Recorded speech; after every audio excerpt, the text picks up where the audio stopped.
I know you said a whole lot of English. I know nothing of all that.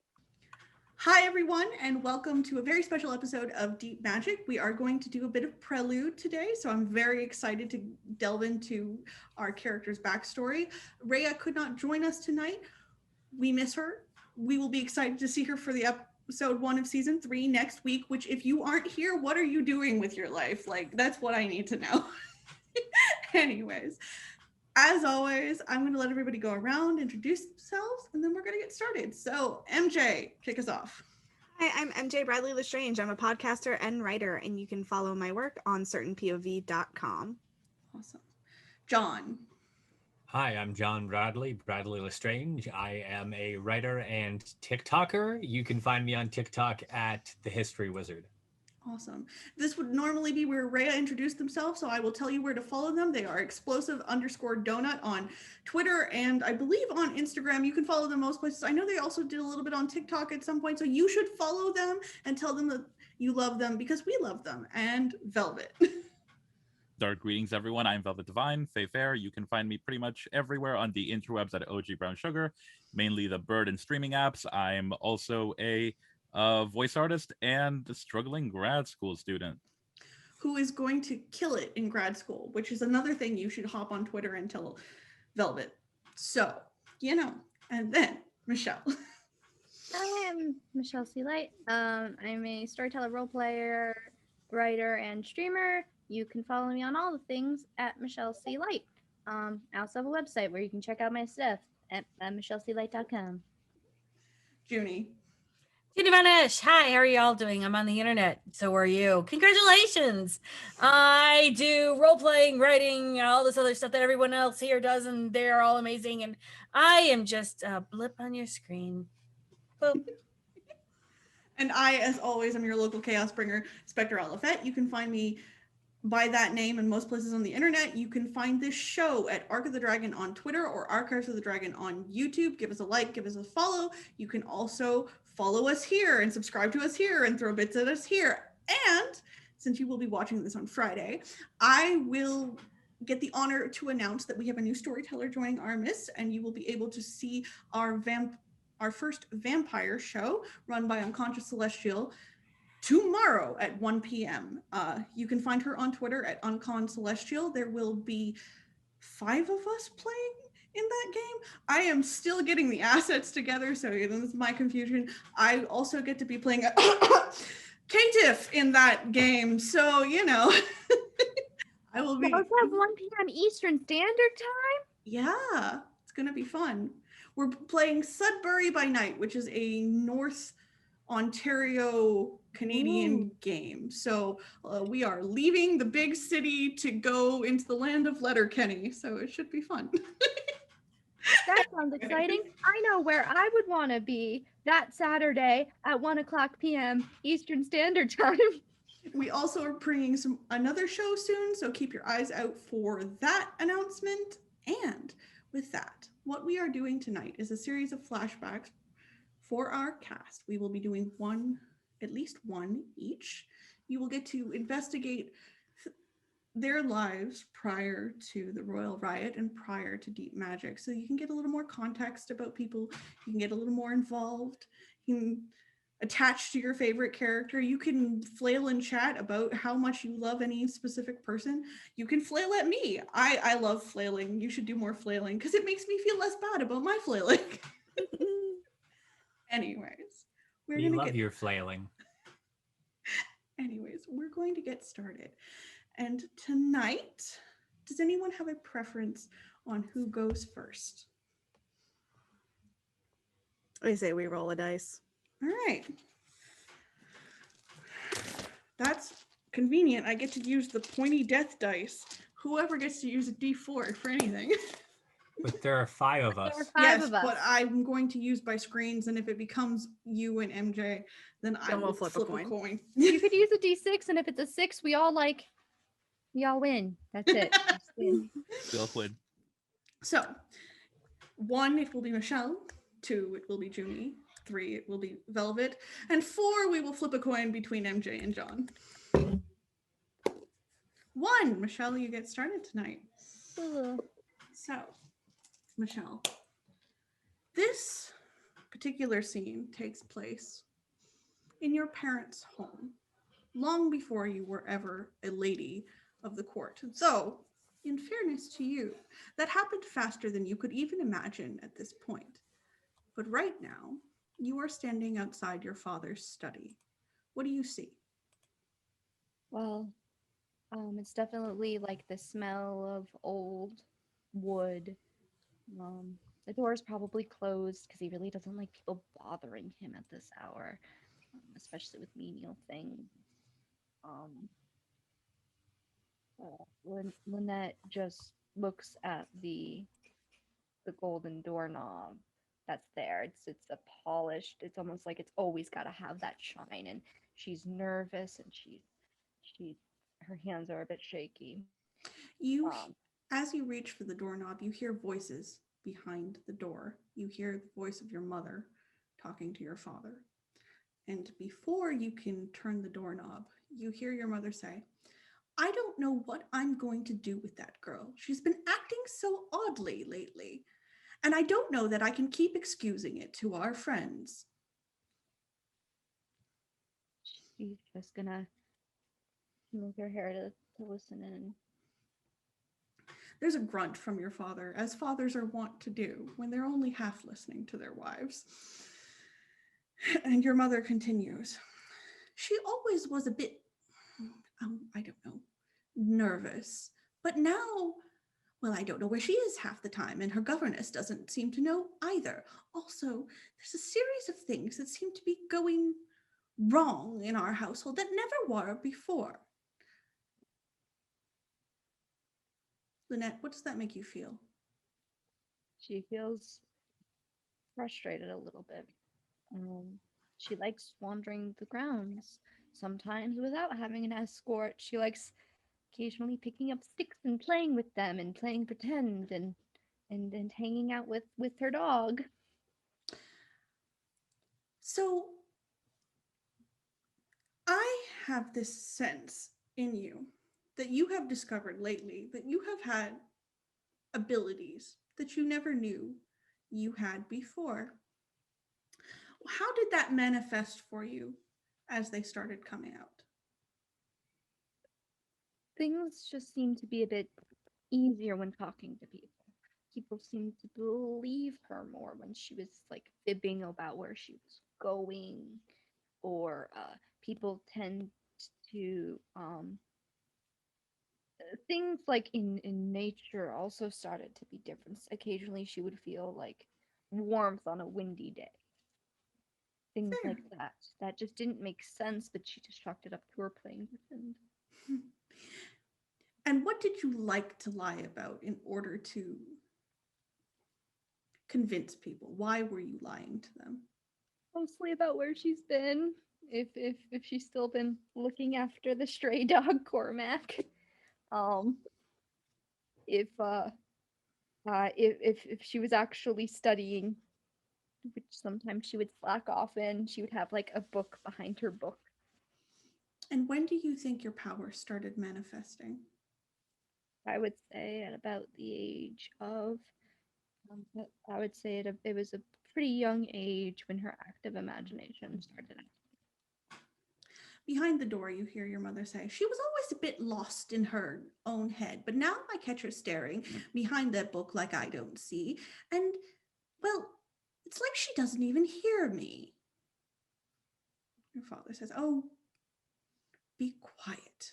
It's not like she doesn't have plenty of time to grow. Besides, she's a child.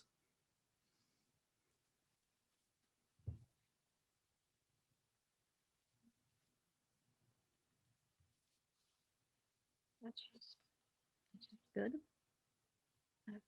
That feels good.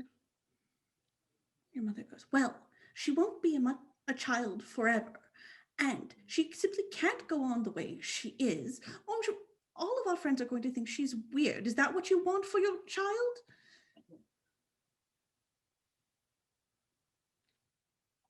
And it's at this point she's going to knock on the door. The voices fade as if startled. And then your father's voice goes, come. She's gonna open the door, and she's carrying one of her books that she uses to study, that she's studying from, and she's just like, "Oh, I didn't realize Mother was in here." Your mother is sitting across from the desk with your father. Your father, you've almost never seen sitting anywhere but directly behind the desk in his Lord of the Manor sort of style.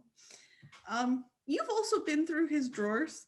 There's not actually, like, he likes to look busy and important, but there's like a ruler in there and like 6 pieces of gum. And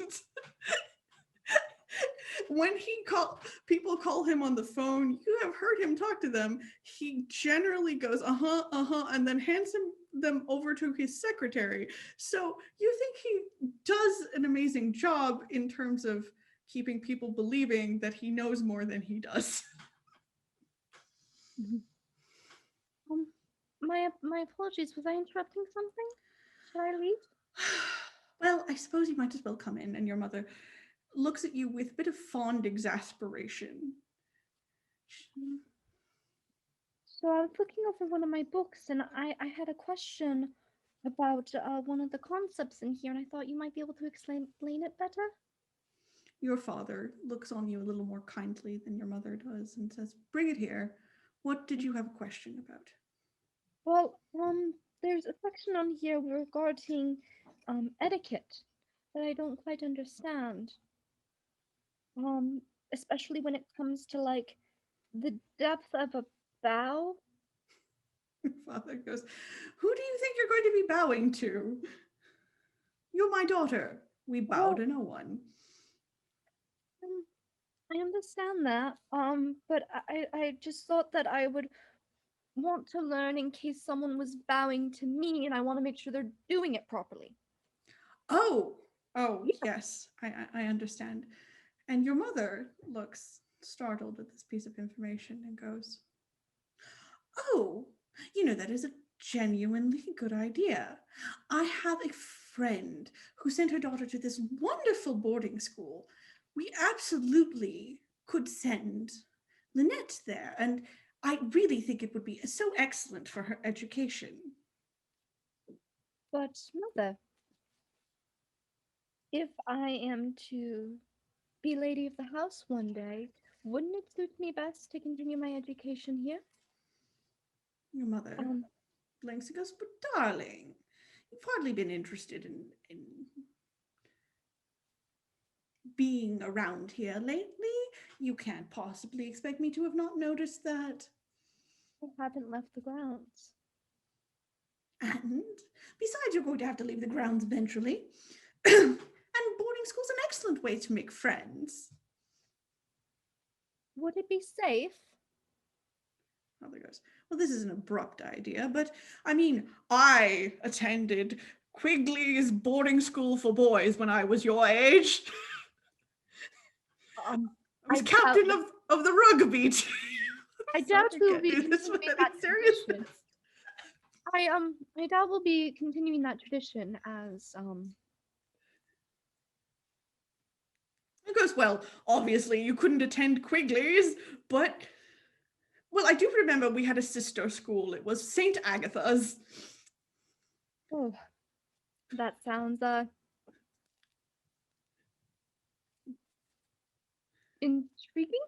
Your mother's like, "No, darling. St. Agatha's is absolutely not the place to send fashionable young ladies these days. I believe we need to send her to Wimpole. Wimpole is absolutely the best school these days." Do you have a pamphlet or brochure? Goes, "Oh, well, it just occurred to me, but I will go text my friend. Oh, I'll call her. Actually, I haven't spoken to her all day. Darling, you don't mind if I go call?" Your father just grunts because he doesn't care if she goes and calls as long as she's entertaining herself. Then I will see what's up, mother. Yes, and she is completely distracted, largely because she's about to get on the phone and gossip for about 2 hours with her friend. Father, are you really entertaining the idea? Sorry, can you repeat that? It's nothing. I'm sorry. It was a stupid thought. Your mother just wants the best for you, girl. But I like it here. All of my friends are here, and I like being able to walk the garden and just relax. I feel home. Well, it is your home, but you're going to have to go out into the world eventually, dear. Besides, maybe your mother is right. I had a good crew of boys who were my friends by the time I was your age. I'm assuming you were the house perfect. Oh, Lord, no. That was, oh God, we called him Stankface at one point, but I think his name is, it's come back to me. He's a senator now or something. Are you referring to Senator Montgomery? You always know better than I do. Yes. Though I think his name is William. God, such a boring name. William Montgomery. Yes. Yes, I do suppose that maybe making some friends my own age might be good, but I would probably miss you. He looks a little short-circuited by that idea. He goes, well, darling, you'll be back at summer vacation and everything. I mean, talk to your mother. I'm certain the two of you could beat out the arrangements. Understood, Father. I am assuming I will see you at supper. If work does not take too long. Yeah.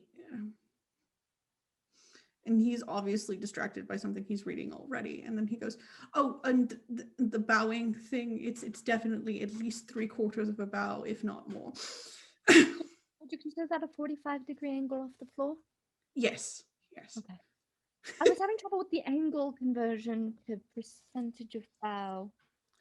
Definitely never let yourself be seen bowing at more than a 45-degree angle, though. Thank you, Father.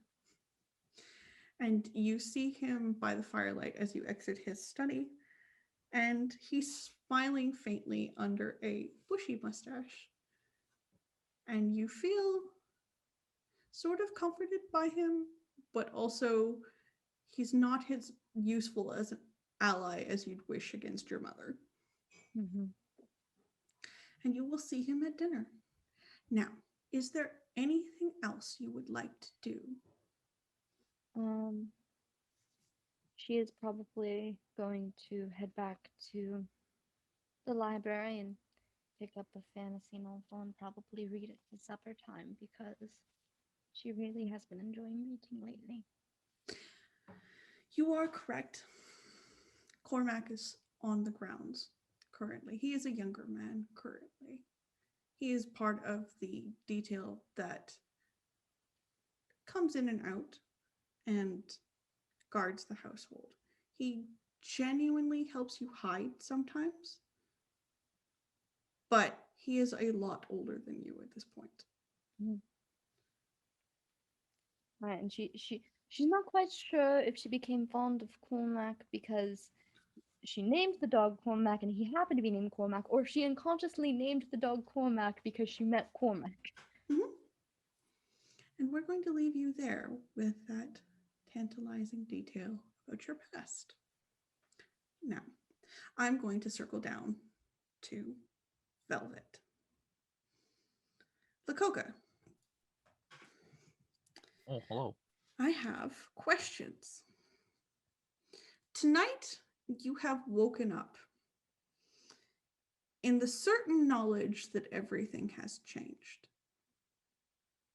In fact, you feel more like yourself than you ever have. What does that feel like?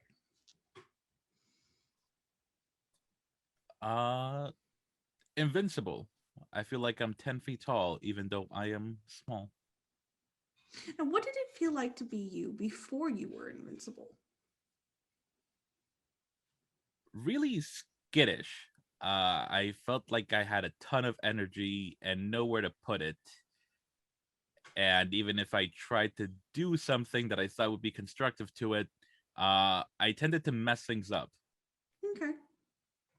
Were you violently inclined prior to this evening where you have woken up feeling like yourself? Maybe not exactly violent, but definitely like very roughhousey, very kinetic. Mm-hmm. Okay. Did you have a lot of friends? No. Okay. Tonight you are walking home. And in fact, you almost had to be out of the house the minute you started to feel like this. In fact, you sort of felt like a completely different person. with a completely different set of memories, which is a little weird because you have actually had dreams like this before where you dreamed yourself more powerful than you are. But today it feels real, like you could actually do a thing.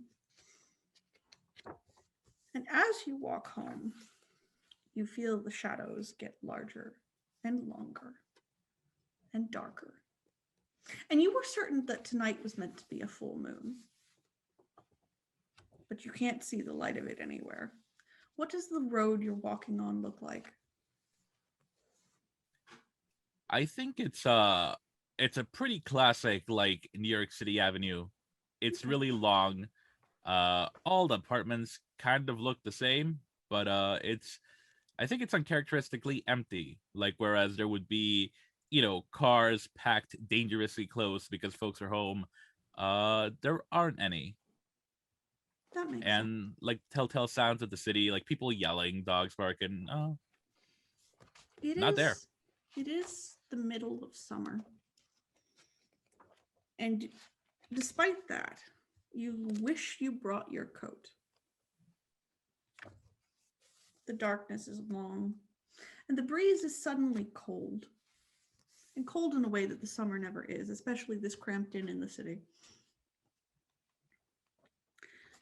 Do you find yourself to be a very aware person? Yeah. I'm pretty scrappy, so I always have to look over my shoulder for someone I've pissed off. Tonight, you're certain someone's following you. And you're very hungry.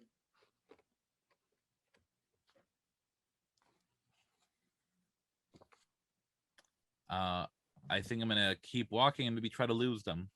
Okay. How do you try and lose them? I mean, actually, I'm lying to you. I'm not trying to lose them. I'm gonna try to ambush them. So I think I'm gonna duck into an alley and like take a couple of very sharp turns and duck behind a dumpster or something. Okay. As you take these sharp turns, you see the shadow of a person. Now, you don't ever see this person, but every time you take that very sharp turn, there's this very long shadow that reaches across the alley behind you. And when you look to find its source, you see no one there.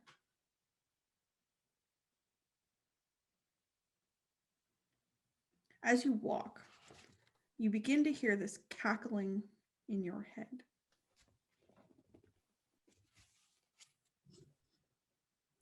I'm looking around because it's less scary to think it's like out here than like thinking it's in my head. Okay.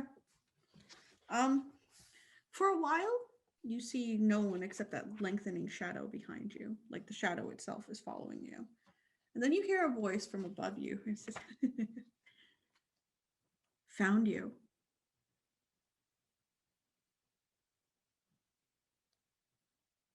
And If I can, I'm just gonna grab the closest thing and just toss it at it.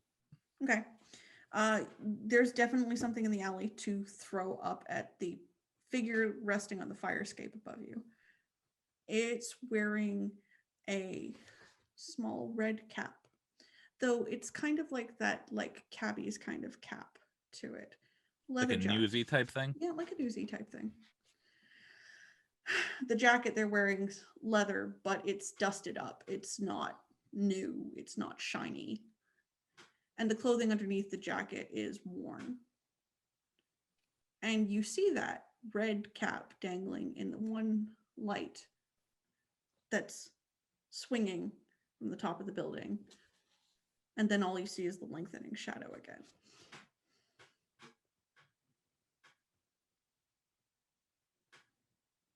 It's followed me this far. I think I'm done running. I'm gonna try to stand my ground where I'm at. Okay.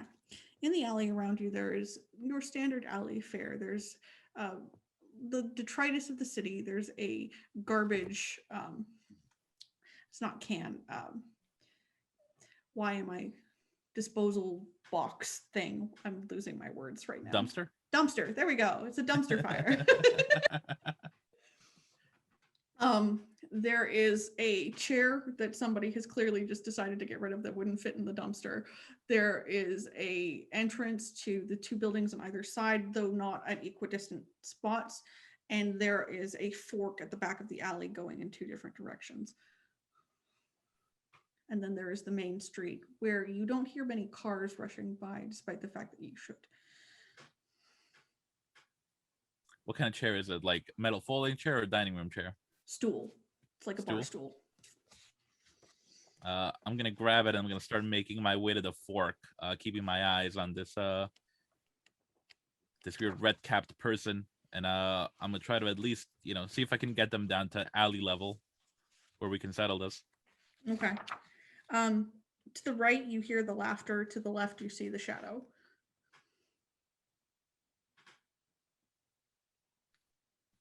I know a kid in the neighborhood that can do that weird ventriloquist thing, so I'm swinging for the shadow. Okay. There is a cackle and a oop, missed me. Good to see you, little cousin.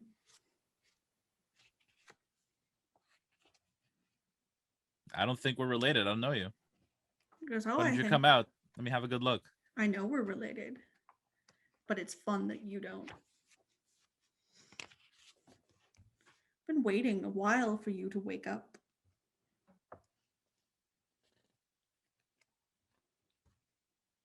Wake up from what? Is that tiresome mortal form of yours? Killed you last time. Now it's fun that you don't know who I am. Listen, I don't know what you're on, but I don't have any more of it. Oh, that's fine. See, I'm the one with the glamour, and you're the one with the chair. Let's see how it goes.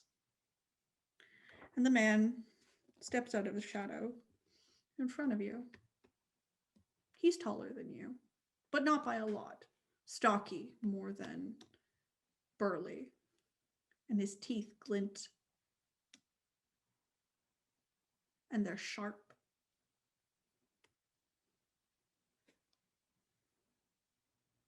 Who gave you that shitty grill job? Goes,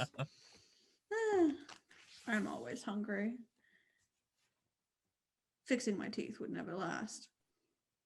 But you'll know all about that if you survive tonight.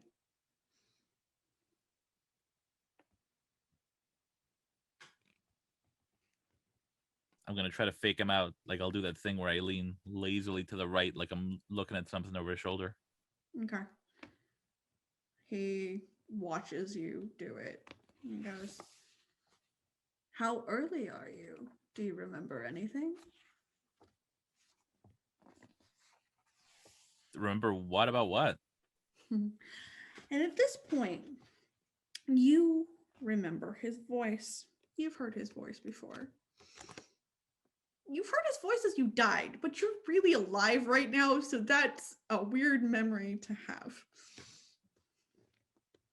Does it feel like, those trips at the peak of a bender, or is it a different feeling?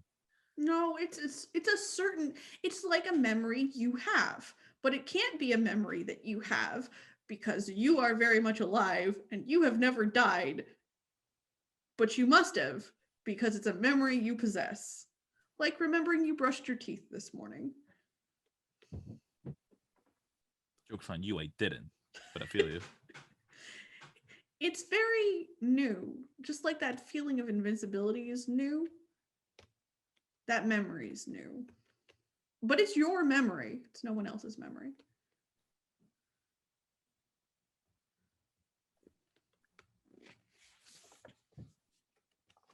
I am perturbed, but I try not to show it. Yes. Oh, it seems almost unfair. Tell you what, little red cap. I'll give you a year. And then we'll do this again. Because this is no fun.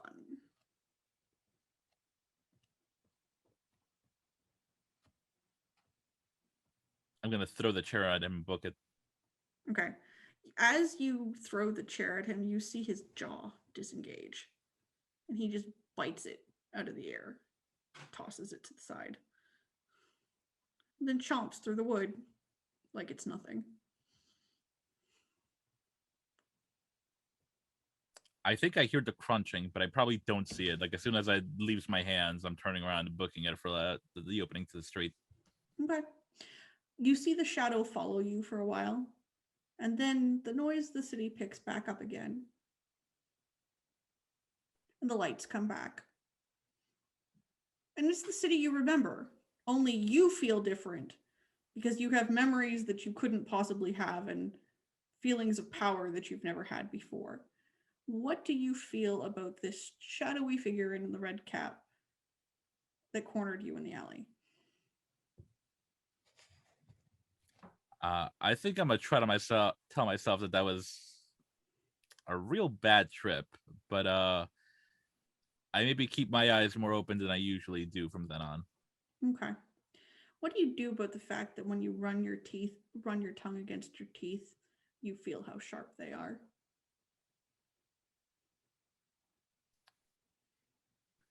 I think I would feel weird if I wasn't so hungry. Okay. And I'm probably gonna start engaging that scientific method and seeing what kind of fills that hunger. Okay. One of your favorite pizza places around the corner. Carlos works there most nights. They're open till like 2-3 in the morning to deal with the bars when they let out. The slices are like $1.50.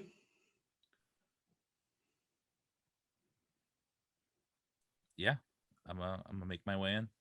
Okay. I will tell you that you could eat a pizza and then the next pizza and then the third pizza. And if you don't really want to stop, you don't have to. I'm gonna keep going until I get caught off. I'll just have him put it on my tab. Okay. I'm usually strapped for cash anyhow. It's all right. Carlos and you had like a bonding experience in the few times you went to school together. You were both a bit of misfits, and you know he likes working in the pizza kitchen. He's not always working in the pizza kitchen, but he likes the late night shift. I'm good for keeping trouble out in the late hours. It's all good. It's also called Tony's Pizza, but there is no Tony. There's never been a Tony. Yeah, no one's ever figured out what's called Tony's. Eventually, Exactly. we stopped wondering. Exactly. And for a year and a day, you don't hear that cackling voice nor see that dark shadow follow you. But sometimes at night, when you go to sleep, you're certain someone's watching you. And with that, we're going to pull away from Velvet and their stalker and move on to MJ. MJ, this scene takes place on a stage. What are you singing tonight? That depends on the vibe of the audience. Okay. They definitely have all heard of you here. You're a bit of a rising star in the area, although admittedly, it's not a big thing yet. You're just getting a handle on who you are and what you're doing. You also have been aware of your power for a little bit of time now. You've had some time to get a handle on it, to try and use it, but you've not had a lot of people around to help you. There's only you, and you're used to it being you trying to figure out things for yourself. The audience tonight, the previous band was kind of shit, at least according to you and the audience, who, it was worse than booing because booing requires active participation in the booing. It was just kind of like meh, while everybody drank their drinks and ignored them, which, is kind of a energy right now. So, Gray's whole thing at this point of their life is flipping the energy, Okay. no matter what it is. If they were high energy, Gray would find something to bring them down just because they can. Okay. And if they're currently low energy, then Gray's going to try and raise them up. So they would perform something that is punky, upbeat. The song that comes to mind is Wobble by Patent Pending. It wouldn't have been out, but we're going to Hey. pretend that Gray wrote it. Hey, look, Gray did write it. In the canon of this universe, Gray sang it first. So if you're unfamiliar with the song, it is one of the most high energy songs I know. It gives me serotonin for like days at a time. Do you do anything to subtly influence the crowd, or do you just sing? I think Gray doesn't connect the two things. Like, I think Gray thinks that it's just singing, but I think it's really their power kind of leaking into the atmosphere. Okay, makes sense.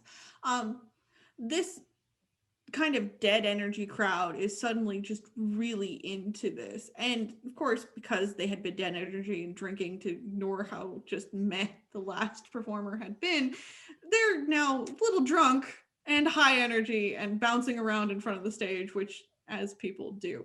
It's gotten really packed up close to the stage. There are 2 or 3 people who are just staring at Gray in that starstruck kind of way that, you know, alcohol and high energy and bodies pressed next to you kind of just gives you that contact high of, am I drunk, attracted, or just really excited?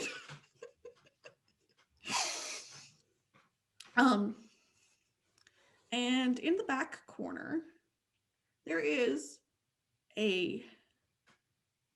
well, you can't quite tell from the stage lights or not whether it is a man or a woman. It is a darker skinned individual.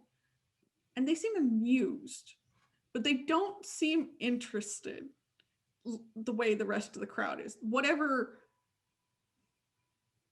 is on their mind, they are not interested in jumping around with everybody else. And the rest of the bar is really excited about jumping around to this music. Really high energy, really infectious. And they just don't care. That would bother Gray immensely, because why aren't you doing what everybody else is doing? Mm-hmm. And Gray would be like, okay, it's time to flip it again. Okay. What do you flip it to this time? Sad. Oh dear. Like, people sobbing and being like, I need to call my dad. Okay. Well, definitely. So there's at least one impressionable guy in the front who was really hype, and then the minute you changed it over to really sad, he's just sobbing. He's like, I never told her I loved her. I never called. I just like legit. Like they're sobbing. There's just this slumping. People are like sitting around at tables now, going like the 6 tables that are actually there, going, I really need to rethink my life kind of thing. And the gentleman in the back doesn't change. Gray would be really pissed at that point. What would Gray do next? I'm trying to think. Okay. I'm gonna scroll through my on repeat playlist to see if any songs give me inspiration. If you want, from a storyteller point of view, the gentleman in the back to change his tone, I would pick something narrative. That is what I was thinking. So, just trying to see if any of these songs give me a good vibe.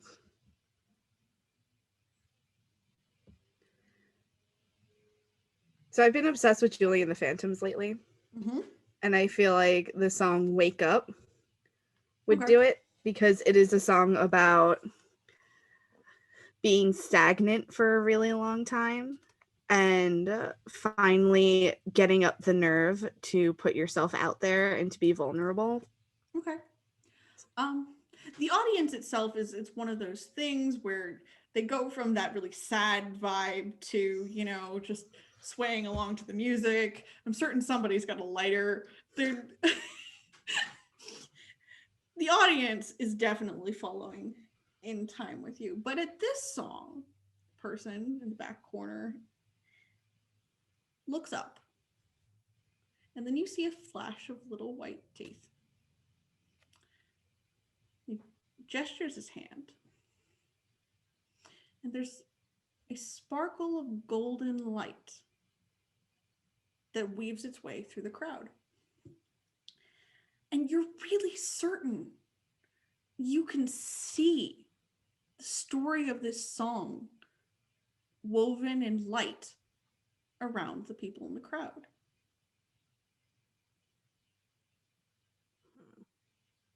No one else seems to notice it but you.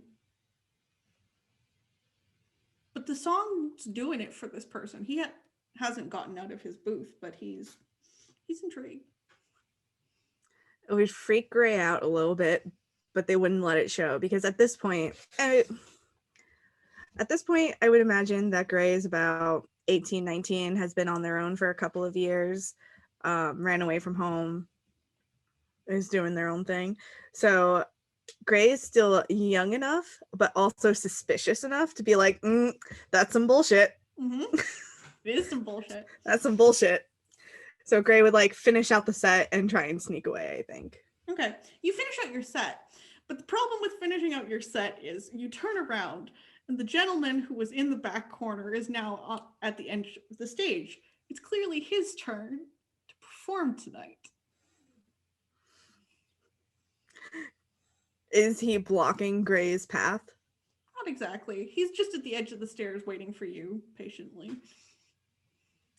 Gray would like slowly like try to get out of his way. Okay. He grins at you.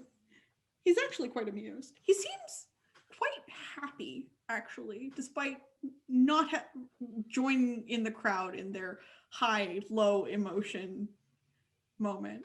It's quite impressive.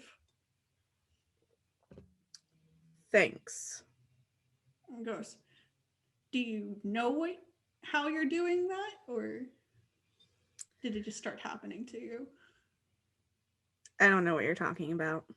As well, most people, just so you know, don't go from really high highs with a crowd to really low lows. Now, there's a number of things that can do that, but I think you're one similar to me.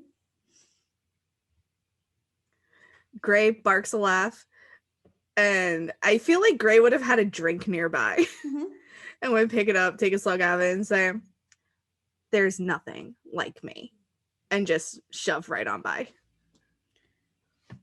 He calls after you. He goes, all right, stay for the performance. Then tell me there's nothing like you. And Gray's just like flippantly like, yeah, okay. Okay. Heading to the bar, need more drink. Okay. So the gentleman gets on stage, and he is a bit of a feminine man, but he is a man. He would identify himself as that. And he has clothing that's not from around here, but it isn't from anywhere that you can tell. It's kind of a mishmash of things he's collected over time. Right? And he goes, I think tonight I want to tell a story. And we can sing later, but I want to tell a story. He says, and I want to tell a story about a bird. And as he begins to tell his tale, the world seems to warp in the bar. Now, you've never seen a person just get up on stage and be like, let me tell you a thing. But he seems absolutely confident that this is absolutely going to work. And it does. Because the thing is, as he tells this story about its bird and its quest for freedom, it seems like it's happening to you. In fact, it seems like you're the bird. It seems like you can touch it, taste it, smell it, experience it. And everyone in the bar with you feels exactly the same way. And when the story is over, It fades away like the last notes of a song. And he's just sitting there on a stool on the stage in one single light, grinning, with the last little bits of golden light fading into his palm. He goes, I think that's enough for tonight. And he climbs back down the stairs and he gets his drink and he goes back to his corner. Trying to decide what Gray would do. I feel like by now Gray has a very healthy sense of survival. Mm-hmm. And knows not to fuck around and find out. Mm-hmm. But also I feel like there is a sense of curiosity as well. In fairness, he doesn't seem like a threatening dude. Like nothing he's done so far has been threatening except knowing what you are, hypothetically.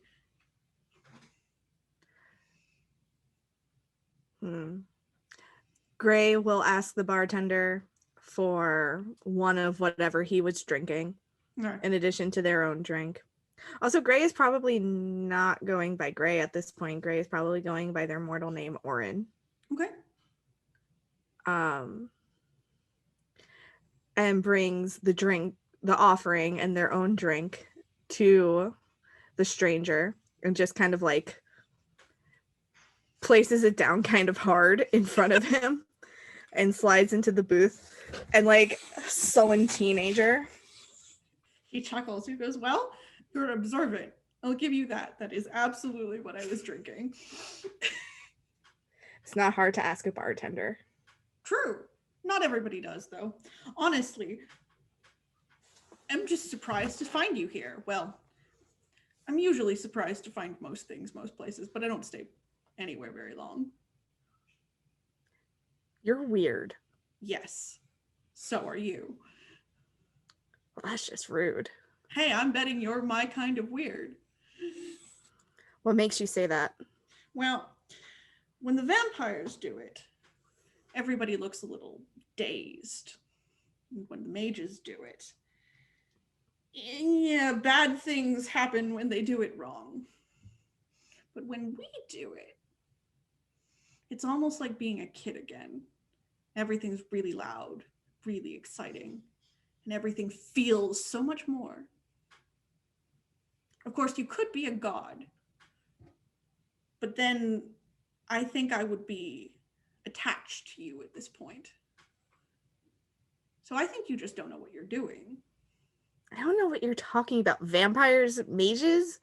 Those aren't real. Oh, but they very much are. And if you hang around dark nightclubs, you're definitely going to meet at least one of those. I think Gray is getting like really freaked out and is having a moment of like, okay, whatever. I thought we could have a conversation, but you don't believe me. No, I don't believe you. Okay.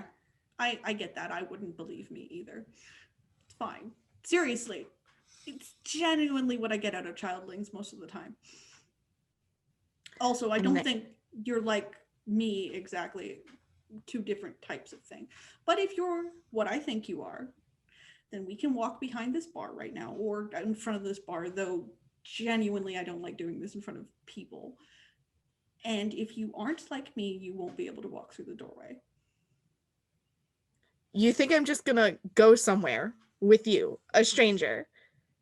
I don't care if you go with me or not, but you can watch me go and you're not going to be able to figure out where I went. All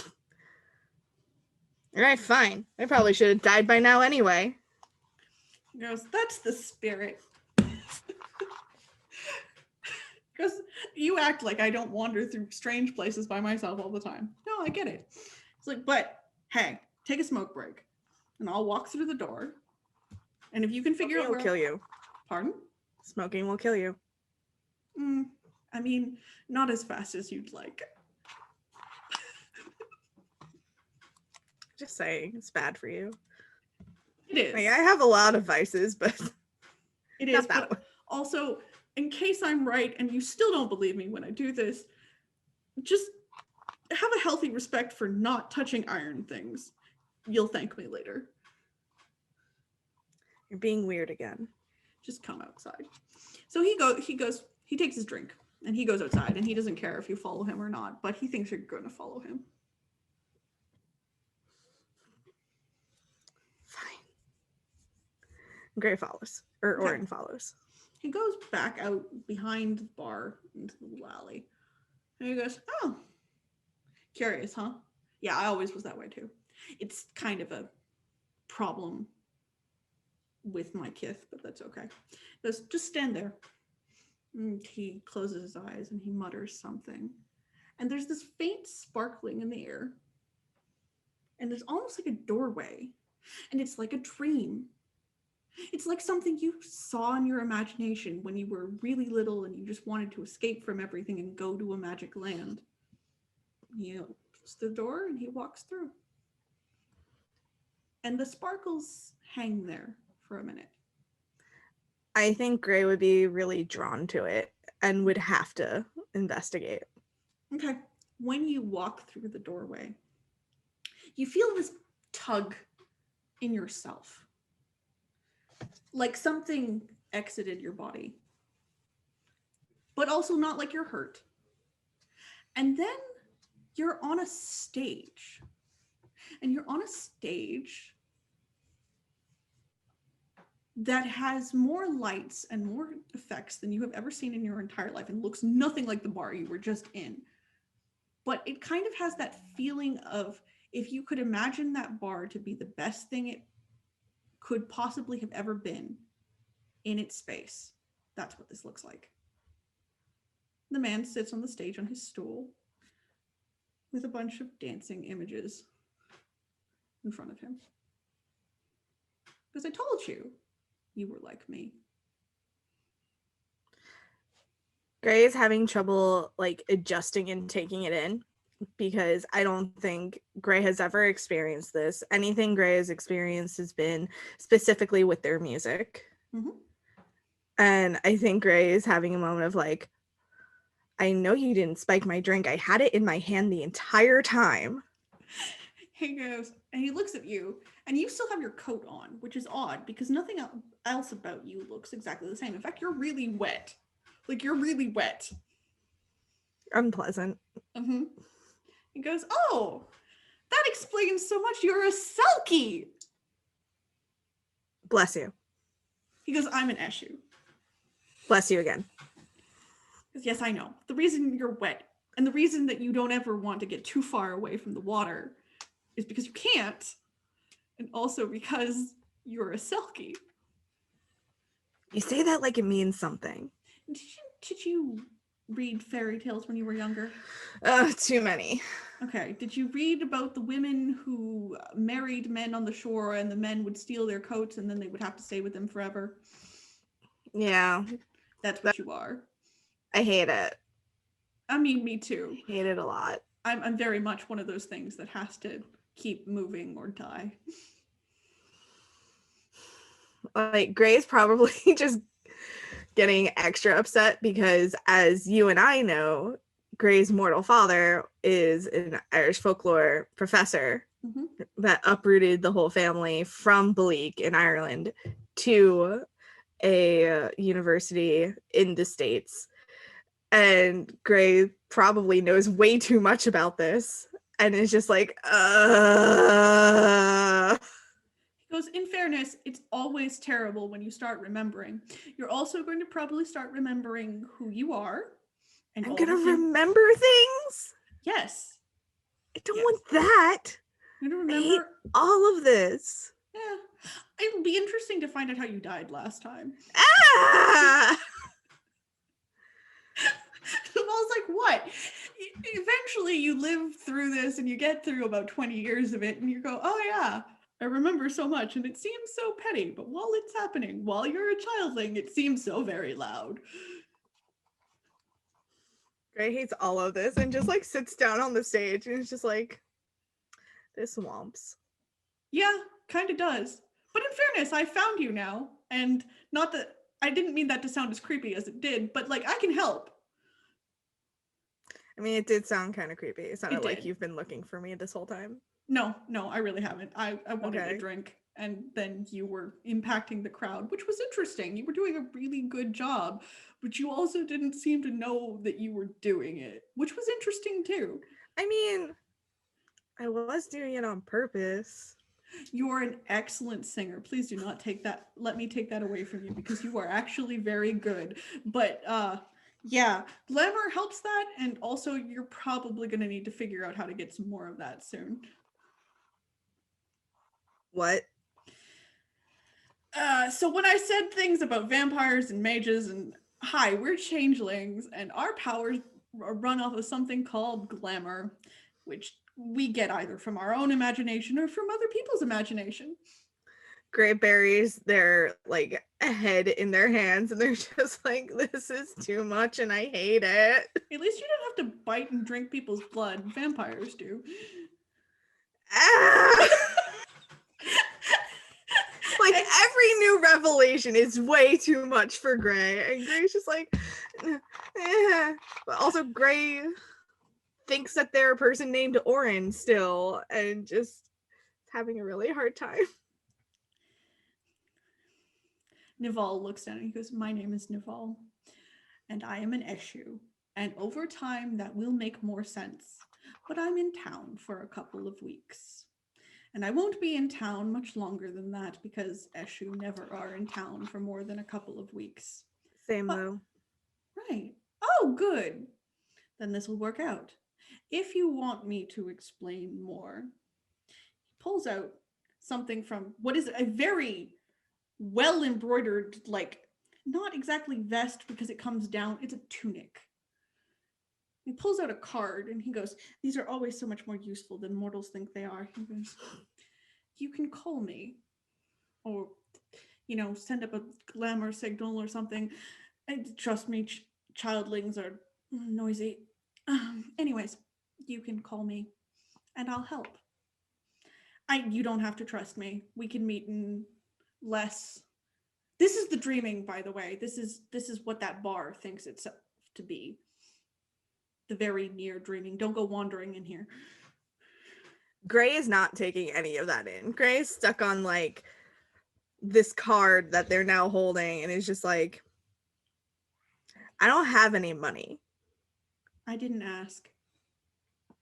So what do you want? Mostly you to not reveal yourself to mortals by accident. Sounds fake, but okay. Okay, well then you can pay me in coffee, because I rather like it. Pretty sus. I'm just Yep. saying. But there's nothing about this whole situation that will get less sus until your memory starts coming back. Don't call me, but I'll be out of town in a couple of weeks, and the next person who finds you might not be an Eshu. It might be a Redcap, or a Slua, or at worst, it might be Thalane. It's really much better if you listen to me. Orin/Gray is remembering like every single thing that they learned from their father and like all the fairy tales and folklore that their father like told them growing up, and they're just like, I hate that I actually know what you're talking about. Ghost, I hated waking up this time too. I totally understand. I woke up somewhere in Turkey this time. That was very odd. That piques Gray's interest because they very much want to see the world. Yes. Look, I know it is very weird to meet strangers who tell you they know about your life, especially when you're a wandering son of a bitch like I am. But I promise, if you don't want to contact me, I will not be butthurt. It's for you to make that decision. But right now, I'm going to lead you back out of the dreaming so you don't get stuck in here, and you can make that decision for yourself. Okay. And he opens the door to the stage. Again, it's the stage door. It's a beautiful stage door now. And you're back out on the alley. And he gets out a cigarette. He lights it and goes, "This really is terrible for you. But then again, I'm saying. Yeah, but 200 years of it hasn't killed me yet. Call me. when you're ready. I'll think about it. And he walks down out of the alley. And we're going to take a break here, and then we're going to do our last two scenes. So thank you, and we'll see you in about 10 minutes.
Hi, everyone, and welcome back. And we're going to get started again with John and Jack.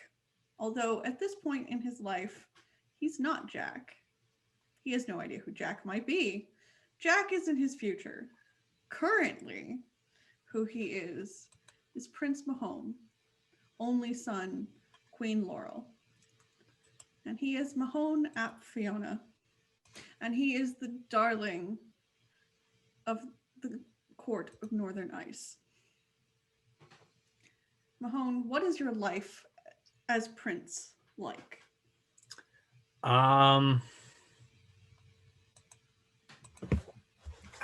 picture it as being kind of just the pointless life of like a young prince, just like the stereotype of just I'm pretty and I'm the heir apparent, and like no one really has any expectations of me yet because like Laurel's gonna live for like another 500 years, so I'm just sort of here and can do whatever I want because everyone loves me and I'm rich.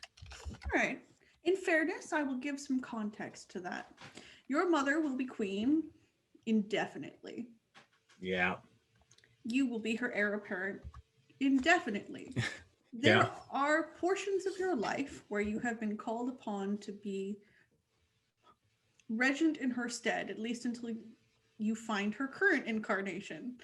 This is a thing that happens on a semi-regular basis. It depends on how much Chronos Laurel has at any given time. Laurel has never been killed by iron, and neither have you. Had you been, you would have been king. However, you are the heir apparent for the sake of the fact that Laurel might die to banality and might die to iron, at which point there needs to be a clear line of succession. That being said, Laurel, well, your mother is passionate in the ways that Fiona's are passionate, but she is passionate to a purpose. And you are much more popular than your mother has ever been, largely because your mother tends to be much more goal-oriented. I don't exactly have a goal. I feel like one of the things that Jack and Mahone share in common, or at least one of the things that just carried over, is that Mahone makes it a point to like learn everyone's name. Mhm. And because like I get to spend so much of my time without having responsibilities, I can just make friends with like all of the servants and all of the everyone, and I can just be like, you know, like Princess Jasmine out in the town, just like with my hood up, and like everyone knows, but oh, it's just Mahone. He's a scamp. That's absolutely a vibe I can feel for Mahone. So the thing about changeling courts is most of them tend to, especially the larger ones, coalesce around larger, emptier spaces because cities themselves tend to be difficult to keep large populations of changelings in due to how much metal they tend to accrue. Right. So the court of Northern Ice is out in the middle of God fucking nowhere. Thank you, book. Sorry, as a Canadian, the choice of Saskatchewan as the center of changeling power in Canada is interesting. Beautiful. It's beautiful and I love it. God bless you, Canada. Exactly. However, you got some fields and some fields and some fields. Beautiful fields, but fields, and lots of cold. However, it does make it easier to disguise large changeling populations. The Carefrost itself is massive. It has, I'm trying to figure out how to describe this. In the way that royal palaces throughout history it has factions within the palace walls itself. There is your mother's inner coterie. There is the various dukes and their envoys who come in and out on a regular basis, although the envoys more than the dukes themselves. There are a number of envoys from other kingdoms, particularly the various kingdoms of Concordia, which would be the US kingdoms. There's like 12 of them. They are all technically ruled by High King David, but they all have their own queen or king within that as well. You are not the largest kingdom amongst the changeling kingdoms, nor the oldest. A lot of the older stuff comes from the African nations and from the Irish courts, largely because they have more of the history laced within their walls there. Today, however, the mood of the court is very different. It is concerned. And there is a yelling fucking knocker outside. Like, it is upset. And you've been notified about this. You know what's happening, and you know that everybody involved has agreed to what is happening. But this particular treasure that is being sacrificed today is large and fairly useful. And your mother is upset to have to lose it, as well as the knocker who made it for her. Now, both your mother and the knocker who made it for her have agreed that this is the best course of action to save the balefire that they are attempting to save currently.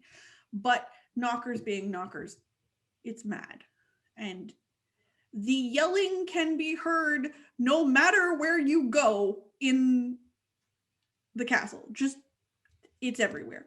And it's mostly just to vent that it's even necessary in the first place. Now you are familiar with a lot of changeling lore. You're familiar with all of the houses. You have had dealings with all of the houses. And this destruction is a tragedy, largely because the only other people who destroy things on this level without necessity, at least according to other changelings, are House Lananshi, who have great treasures made for them on a regular basis and then must destroy them because the only way they can take glamour is through Rhapsody. So you understand what this knocker's pain is. You also have been in a series of meetings lately that, well, in the context of our current campaign, means that the slow loss of glamour has been happening for a lot longer than just our campaign. It's just become much more urgent with Mab swooping in and with the Morgan swooping in and killing things randomly. Your mother is desperate to save the people she's in charge of. While she believes that she is due just respect as their queen, she also believes that she has a duty to protect them. And she has become very afraid lately that the only way to do that is to retrieve treasures from the dreaming. Going into the far dreaming to retrieve the kind of treasure that she would need in order to sacrifice to save her balefires is dangerous. And most people who go on quests like this go and may or may not come back. It's absolutely what happened to your father. Which is very in line with your house anyways. And it's also partially why your mother is so desperate to not lose you. Because Fionas tend to get up and do stupid things for passion and glory and for the people they love. That doesn't sound like either of my characters. No. What? No, absolutely not. And I'm definitely not planning on making a trip into the dreaming and not telling my mom because she'll try and stop me. Mm-hmm. Now at this time, you are in fact involved with a younger Fiona named Madden. And you guys did not mean to be involved. It just sort of happened. But this is also a fairly common Fiona problem. You get excited about a thing, you end up hanging out more, all of a sudden you're kissing, and it just didn't. And then you're staring at each other like, this is going to end badly, isn't it? And you're like, yep, but we're here now. You also have a third close friend named Unknown, who is a red cap, and he has been a part of your guard contingent for as far back as you can remember in every version of remembrance that you have of your life in the mortal world. What are you doing? I think that right now Mahone is feeling the anxiety of the balefires just keep diminishing and going out, and like the things that we've got, because there's just a shouting angry person outside the walls, and while their shouting is legitimate and their feelings are valid and like this is a necessity that we have to do, it is ultimately a stopgap. It is a band-aid on a wound whose source we do not know. And so I think that what Mahone is doing is he is heading off to a secret meeting with this red cap and with Madden, because they're gonna go on a quest and they're gonna save the world, whatever that means. So there's a field not far out of Carefrost where you guys have hung out before, largely because this is what you do when you live in large flat parts of Canada. There are just fields. You just go, you hang out with like the cows and the giant bales of hay, and it's just like, yeah, here we are. Exactly. It's You are in the one of many fields. No, the thing is, you guys don't have a specific field. You just have the field where people aren't looking for you, that field. Yeah. And at this time in your life, you do not possess a chimera called Jeremiah. There's no frog.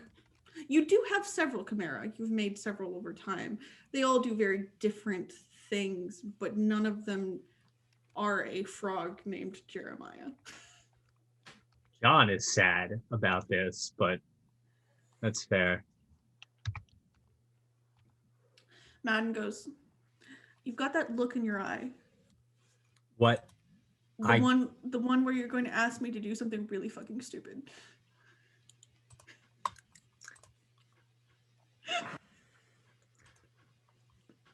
Well, what I was gonna do was say that I'm going to do something stupid and then give you the option of not going along with me. But So- apparently we just assume that I'm asking you, so. Oh, no, what we're assuming is you're going to do something fucking stupid. I'm going to sigh, roll my eyes, and then follow you because you're doing something fucking stupid.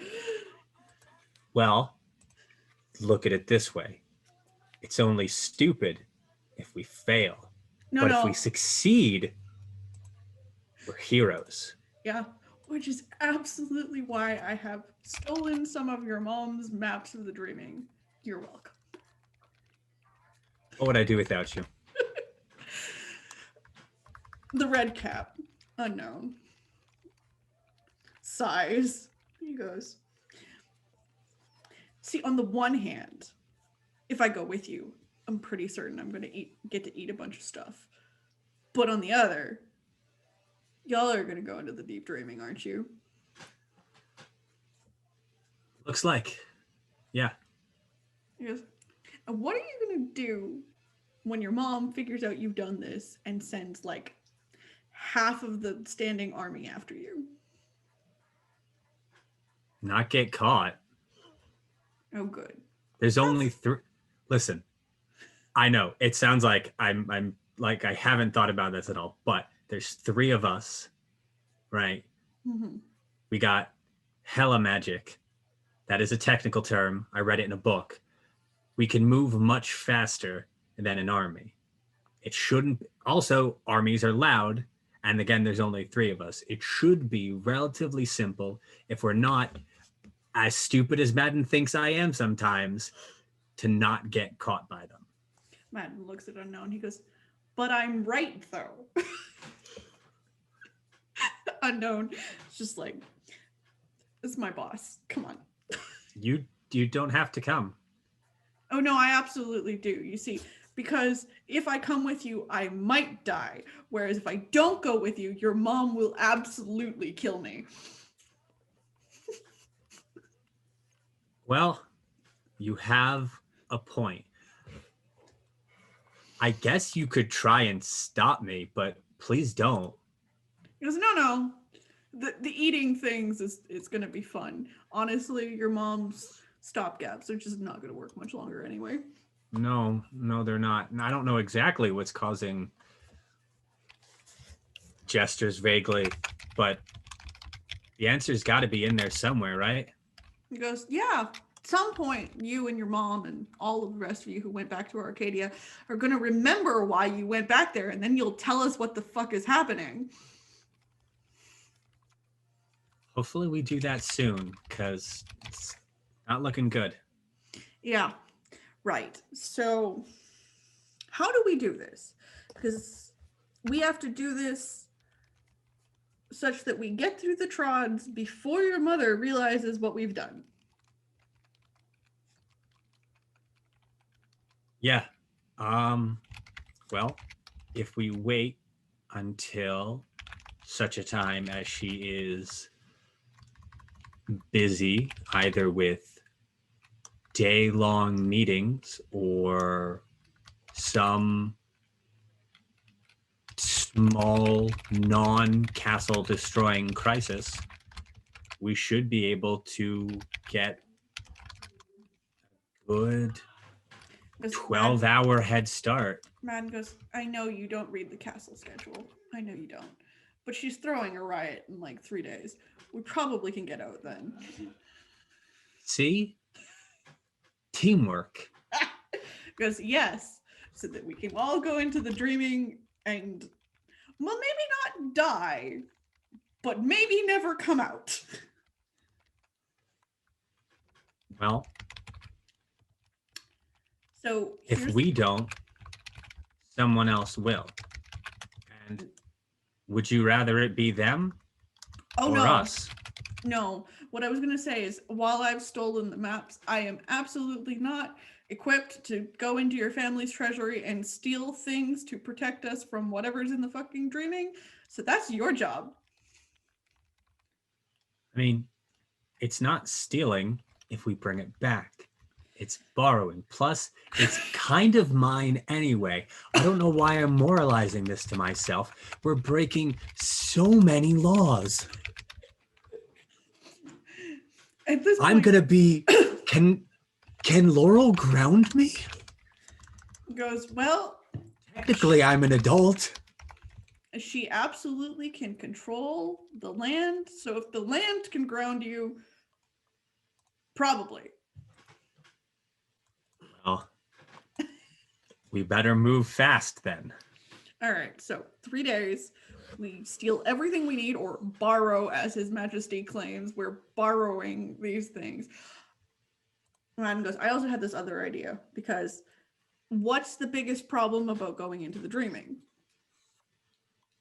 Is it the mist? Yeah, it's the part where we forget everything. Okay. Listen, it could have been like dragons. I don't know.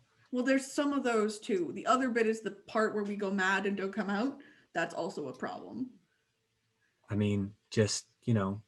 Did you pay attention in history at all? Like, how old are you? Hold on. Was history the class that we had together? Because if so, I was looking at you. Aww. Madden just goes, why are you like this? Because you're cute when you're flustered, and you're also cute when you're not flustered. And He just kind of puts his hands on your face, like, I kiss his hand. no, we're planning a way to get ourselves killed dramatically. Stop, White. No, Okay, well, you're planning that. I'm planning a way to, well, save the world. all right. So, Mr. I'ma save the world.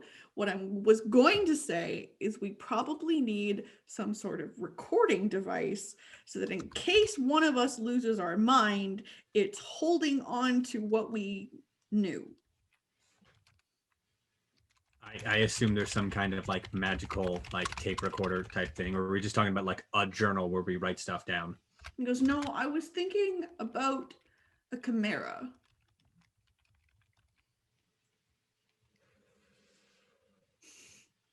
I was thinking about something that we could give enough sentience to GTFO on its own. I think I can manage that. I know, it's the benefits of being Prince. Everybody lets you have as much glamour as you need. I still have to beg your mom for some. I mean, listen, do you want a chimera or not? Yeah, okay. My point is, one of us should make one that has enough sentience to like at least follow the breadcrumbs back out of the dreaming. I mean, that's a good idea. As I put our chances at about 50% of dying horribly before we succeed, and about 50% of dying horribly after we succeed. Unknown's like, I'm coming with you. It's at least 75% success. I can eat a lot of stuff. You know what? You're right. I don't know what I was talking about. With you, with us, 80% chance of success. Exactly. That's what I'm here for. Best bodyguard. I have the medals for it and everything. You completely ignore that he's bitten through at least half of them. I mean, what else are you going to do with medals? They're basically just cookies. Mm-hmm. Yeah. Some of them were more delicious than others, but you know, the gold ones are really soft. Yeah. Anyway, all right. You make a chimera. Madden's like, I will pick a trod that we're likely to not get caught on. And Unknown's like, and I will cause the distraction. Please don't eat anyone when you cause this distraction. You're no fun. There's at least 3 ambassadors we don't like right now. Yes, but the thing about ambassadors that we don't like is that we need them to eventually like us. And it's hard for them to do that if they are digested. But see, if I digest one, then we'll get a different one and we can like that one. Unless that one is very angry because you ate his predecessor. I mean, I will be on a dangerous and inaccessible journey to the dreaming. But fine, you're always so against me eating people. It's not like they don't come back. Just eat people who are actively trying to kill us. I mean, what if they're actively trying to kill us, but not overtly?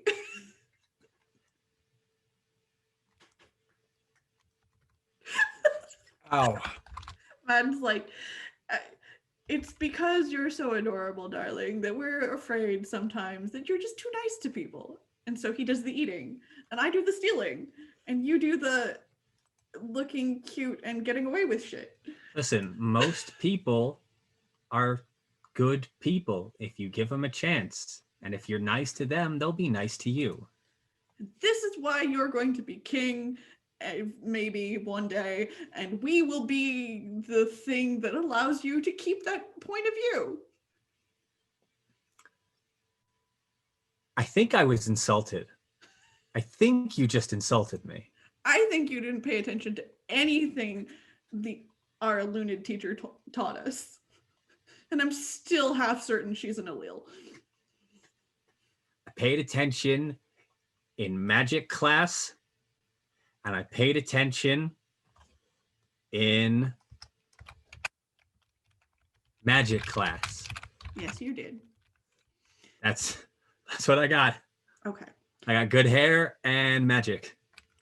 Well, we're going to take your good hair and your magic, and we're going to find our way into the dreaming and save our country. And we're either going to be dead or heroes. And on that note, with this grand plan, that isn't much of a plan, but definitively full of heart,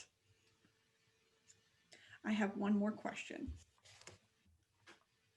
What chimera did you make? I mean, I made Jeremiah. Yeah, but what is Jeremiah? It doesn't have to be what Jeremiah is now. I think that Jeremiah always was what Jeremiah is. I think that he started off a little bit smaller, pocket sized, literally like pocket sized. But as we went through and as we had to record more and more, Jeremiah had to get bigger and more glamour had to get put into Jeremiah to bolster him against just the everything of the deep dreaming, to where Jeremiah is now the sassy chimera that he is today.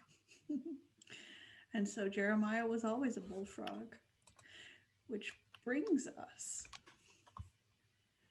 to Junie. Junie, this takes place for Annunciata sometime after she has gone through her chrysalis. You've been introduced to the court. Your powers have been tested. You have been discovered to have power of omen, and eventually to be good at prophecy even more than you are. This is before you have been offered a position, but it is largely because they're still testing your abilities. You have had this position before. They are delighted to have found you again. But you were in that awkward half time period where you remember more of who you once were, but also are still attached to the human you are. What's that like? Difficult. Hard. Knowing what you are, what you can be, what you were, and dealing with the mortal seeming of it all, knowing that you are greater than what you were born to be. Even though you're an heiress, the same issue is that you can be something far more powerful and greater than your human family can ever conceive of, and yet they still treat you like, well, the mama treats her like trash, where she's still trying to get the love and affection of her father and siblings. How many siblings do you have? 4. Boys, girls? Mix. Were you ever close with any of them? 1. She saved him from drowning. Do you miss him? At times, but it's better that she let go. Let him live his life. Today, you are being led through the halls of Queen Mary's court. And you are being led into a secondary wing of her palace. And the person leading you is a Gwydion knight. Her name is Elsa. She smiles at you because this must all be a bit overwhelming and at least it was for me. It is what it is. I must go through it and pass through it, as always.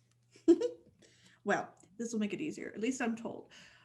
There is this amazing, at least, for a given value of amazing, small library out here. And Queen Mary really wants you to curate it for her. And it's a particular collection. So it's not the grand library that is for the perusal of the court. This is a particular occult collection that Mary would like you to curate, find things for. And it is the most incredible room. I'm sure I'll feel the power when I walk into it.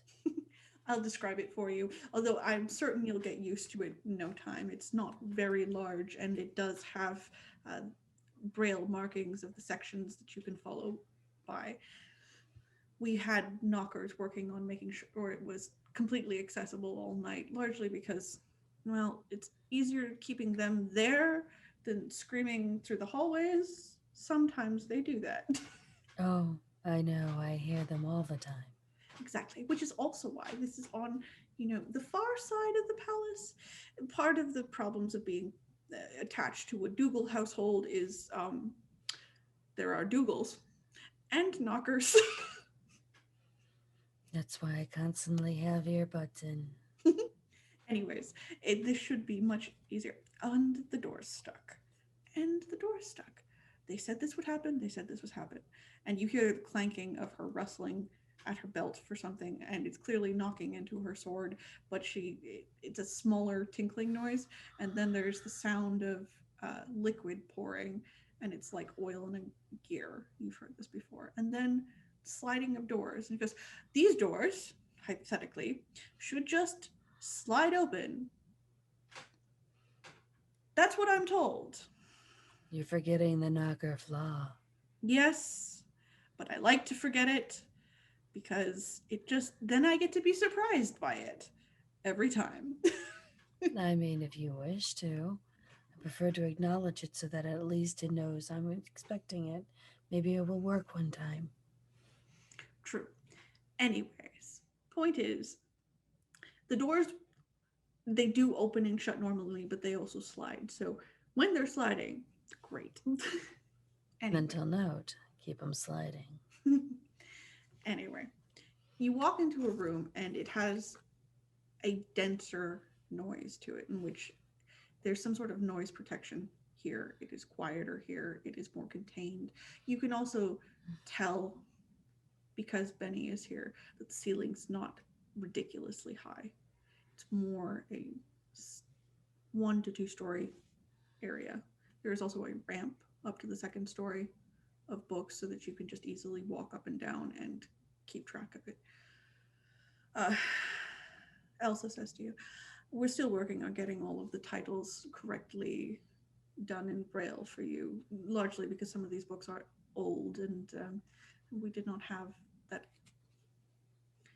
They weren't done like that at the time, so we are working on getting a system in place so that you can easily identify them. Queen Mary is concerned that she has forgotten something. And that would be very alarming considering how much she does remember. So she has been on the hunt for as many books as she can get of our history in the motherland. Understood. Is there a particular book? Maybe a whisper of an idea. Goes. It is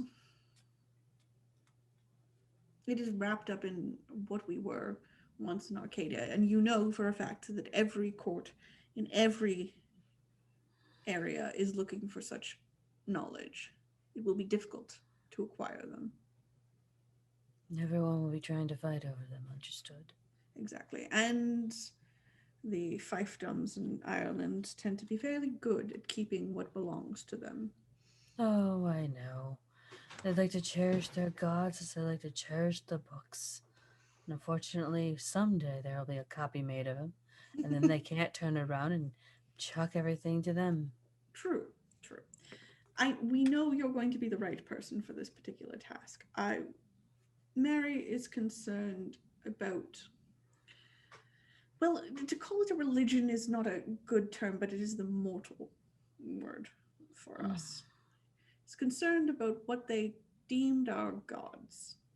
Though they're clearly not our gods, they're just really old fae. Which ones are they more worried about? You're looking for mythic age. Oh.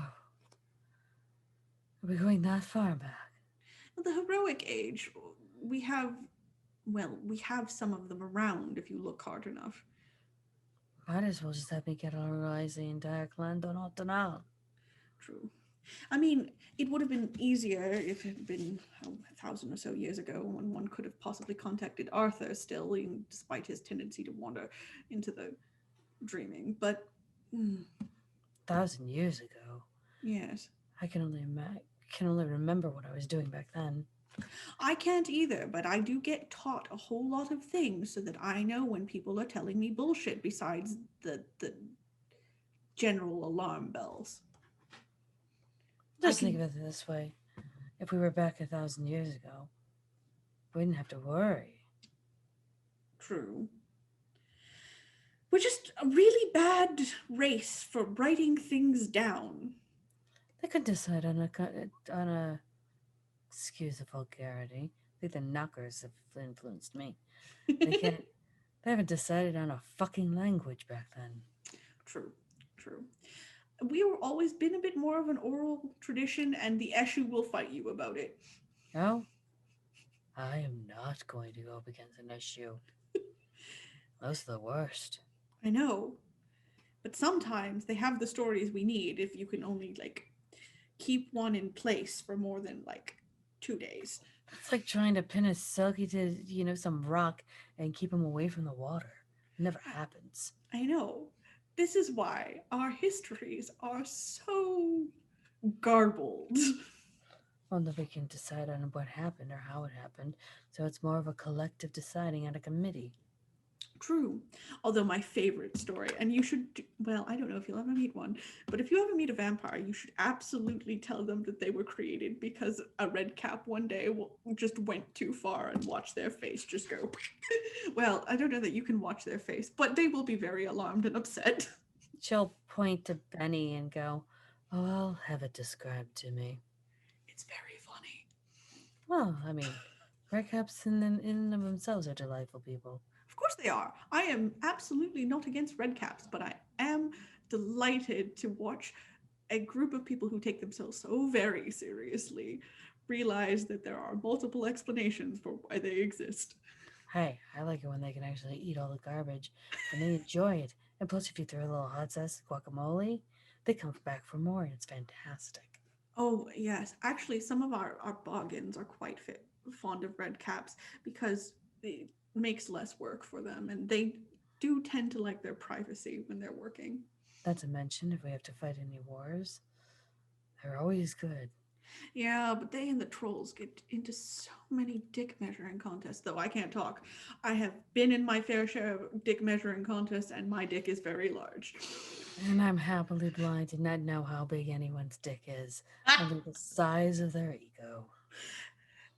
Look, there have to be some benefits to being a she and a Gwydion. I'm not, I wouldn't be surprised. Between the dick and the boob memory contest, I'm wondering where the hell you guys put your swords, daggers, and everything else. Oh, we don't keep the daggers. There's at least 4 or 5 other houses that would tell us we were using them wrong. Besides, you get a sufficiently large sword and you don't need them. That's what the satyrs say.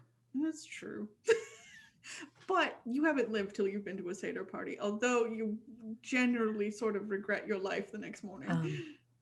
Point of order, I have been to a satyr party. Happily, I don't know what happens. Well, I don't know if I am sad or delighted for you. Polygano dos? True. True. One day there will be a satyr, and you will remember what happened, and you will think to yourself, damn, I really am into that shit, aren't I? Well, that's why I keep a Snickers bar in my purse all the time, because I can't see where the food is. No one leads me to where things are, so I just take a Snickers bar and eat it. Well, Why turn into a Betty White? I notice you have a chimera, but if you have any needs to be led around the palace, we have several chimera you can ask to lead you to specific places. I mean, it's a she castle. Please don't wander into restricted areas, but if you do, back out as soon as possible. Right, because the restricted areas are going to tell the blind woman. Someone will yell at you. Please don't yell. Just a gentle stop. Don't go there. Stop. Don't go. Halt. Be gentle on the slowest ears. We will reward you handsomely for it. Elsa goes, you're going to get along just fine here, honestly. Most of the court's pretty blunt, but that's what happens when you get a bunch of Dougals and a bunch of knockers together. I'm pretty blunt too. You've seen me with the cards. Why sugarcoat your existence if I'm not going to be truthful and honest about it? Exactly. Anyway, there is also somebody going to be popping by to not to teach you how to do prophecy because you clearly already know how to do that, but to demonstrate some of the more advanced techniques to jog your memory again. All right. I look forward to them stopping by. Exactly. I don't have a name. People don't tell me all the things I need to know, and I'm also not the boggin in charge of this. I'm just the person delegated to showing you where the library is. No worries. The cards picked up the tower. I don't know why. Maybe it's an omen. Well, out of the omens you could have given me, that's not a great one. But you know what? It's the tower. You know what? It could come. It could fall. It could stay up. It's not really the disaster you think it could be. Mm, It actually is. You know what? It's better than me picking death. no, it's really not. I'm trying to put a positive spin on this. Let me do that. Okay, Or well, at least attempt to, because damn it. I'm choosing to believe it's going to be a minor disaster for me. And It might not be for you. It could be for the knocker downstairs putting a hammer under their foot. we'll go with that. Anyways, do you have any questions? Oh, and looks up at Benny and goes, I don't know. I'm just going to have to send another Chimera to you and show you where the guest quarters, aren't I? It flutters about. All right. I'll try to pick something vaguely animal shaped. He branches, he hangs upside down. I just meant so the Chimera could communicate. There's a lot of robots around here. Oh, yes. That's where I go beep, beep, boop, bop, bop, beep, beep, beep, and do a little squeal kind of noise. And usually they do something better. I complain that I'm going to get the doctor after them because they need to be exterminated. Well, some of robots here can be quite sassy, despite not being able to talk to you. Their beeps are very explicit. Have you not seen me sassy? Huh. I must work on this. It's very hard, and you can tell this. She is trying very hard to keep their voice down for you. Sometimes to tell when Slua are sassing you, which they enjoy. They don't want us to know when they're sassing us, so I've just sort of given up. Not wrong. This is very on brand. Mm-hmm. There's also several on the grounds who I suspect will be inviting you to what they inform me will be a lovely tea of moldy bread and weak tea. That'd be delightful. I've Good. missed that so much. There's also some sort of sandy sandwiches they're planning on.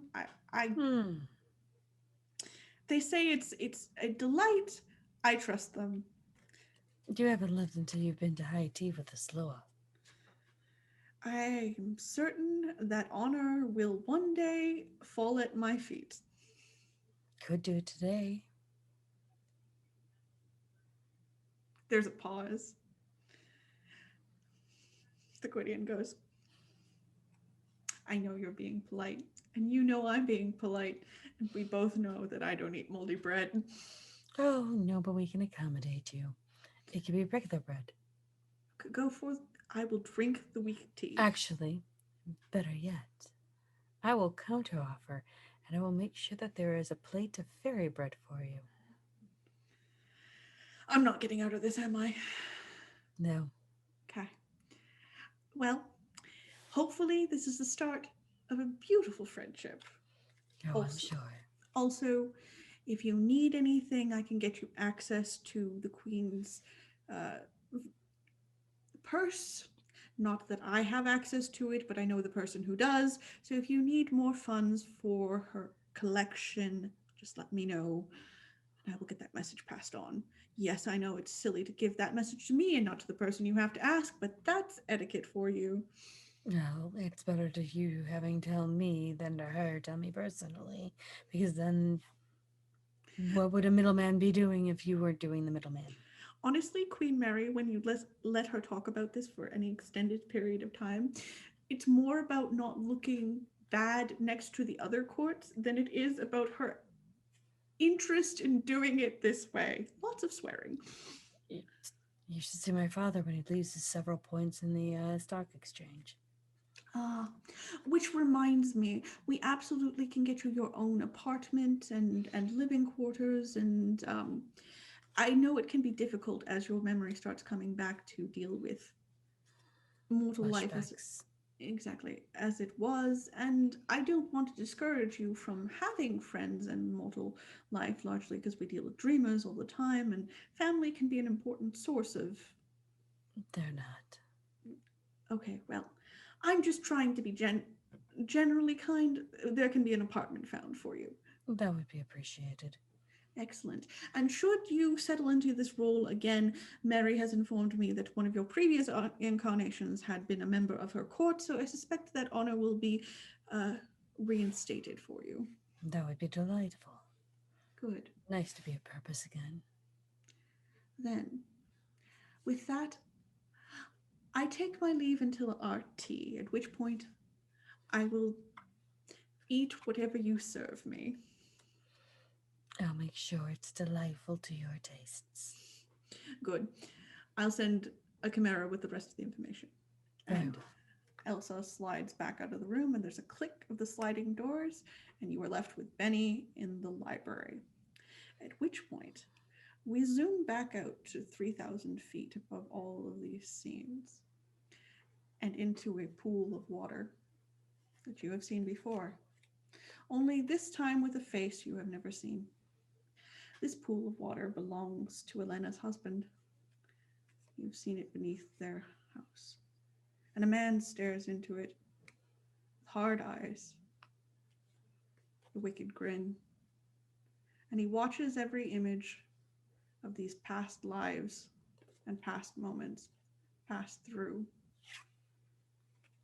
And then he grins. And he takes the iron dagger in his hand and washes the blood off in the glamored water and walks back out. And we're going to leave it there so we can get started for episode 1 of season 3 next week. So we're going to let everybody go around, reintroduce themselves, and we're going to be done for tonight. So, MJ. Hi, I'm MJ Bradley Lestrange. I'm a podcaster and writer, and you can find more of my work at certainpov.com. Awesome. John. Hi, I'm John Bradley Lestrange, and I'm startled by the sound of both my wife and my voice because I haven't heard either of them in what feels like so long. You can find me mostly on TikTok at The History Wizard. And in this place, normally Rhea would introduce themselves. Rhea, you can find at explosive_donut on Twitter, and you can find them on Instagram, and you should definitely follow them, and we will see them next week for the premiere, which brings us to Velvet. Thank you all so much for sticking with us. I've been Velvet, Faye Fair. You can find me pretty much everywhere on the interwebs at OG Brown Sugar. Awesome. Michelle. I'm Michelle C. Light. You can figure out what I'm doing on Twitter mostly at Michelle C. Light. I do stuff and think that's it. And Junie. I am Ginny Barnesh. You can find me pretty much anywhere because that's where I live. I have no life. I have no details in my life. Pick a card. And I, as always, am your local chaos bringer, Spectre Olafette. You can find me most places on the internet by that name. You can find this show on Twitter at Arc of the Dragon. You can find this show on YouTube at Archives of the Dragon. You can give it a follow and like there. You can give it a follow here. You can give it a subscribe here. You can give us bits here. You can absolutely support us in all the ways your heart desires. Also, this will be airing Friday. So tomorrow, on Saturday at 1 p.m. Eastern Time, we will be bringing a vampire game to you run by the wonderful Unconscious Celestial, and it will be at 1 p.m. Eastern here on this channel, and it will be Sudbury by night. So come see us be, I think, what's going to be Letterkenny in vampires. So I love all of you, and we'll see you next week. Bye.